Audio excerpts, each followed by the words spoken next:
Scottie Gipson's childhood was shaped by a father's frequent stints in prison.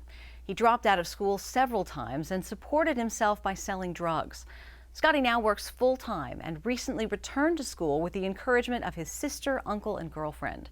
He attends classes at the Lewisville Learning Center and plans to go to college and start a business.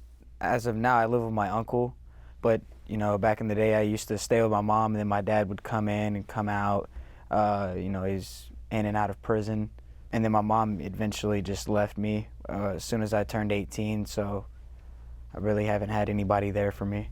When your parents were around, were they invested in you going to school and all that? No, ma'am.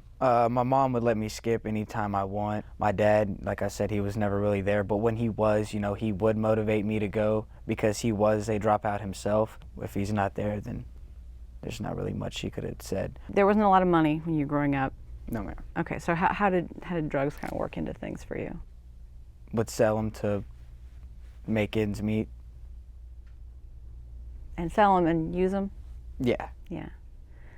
So how much were you using, and how did you decide, okay, I can't do this anymore? It was mostly marijuana that I was smoking, and it was about 2 grams a day to 4 grams. And yeah, I realized that as soon as I went back to school that, it's not gonna make me do any better. It's not gonna make the problems go away. What's gonna make me do better is me motivating myself and getting off the drugs. Was it hard to kind of get cleaned up? In the beginning, yeah. But after I'd seen myself 30 days clean, I was like, it's done. I won't be around it. I've told everybody that in my family, don't bring it around me. Did other people in your family, like your sister, your uncle, were they aware that you were using and selling and all that? My uncle, I do not know. My sister, I think she knew. My dad, he did. My mom, she did know. What did your mom and your dad say to you about it? They were telling me not to, but they really didn't care. Because my dad, he was figuring, you can't be a hypocrite. And my mom, she was like, I can't get it through your head to stop. So where did you find support to stop? My sister, by far, my sister. What'd she say? She asked me if I wanted to end up like my dad, and I told her no.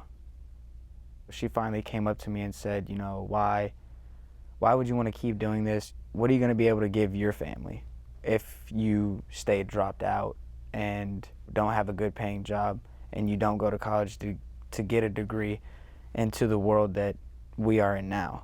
Does it make you mad that you kind of got left to fend for yourself when other people have parents kind of watching out for everything? Yeah, it did. But when your parents aren't there, you can't really make them be there. So you mentioned your dad, who did care about you going to school because he was a dropout himself, but he was in and out of prison. Do you guys have a relationship at all? Oh, yes. Yes, I love my dad, with all my heart.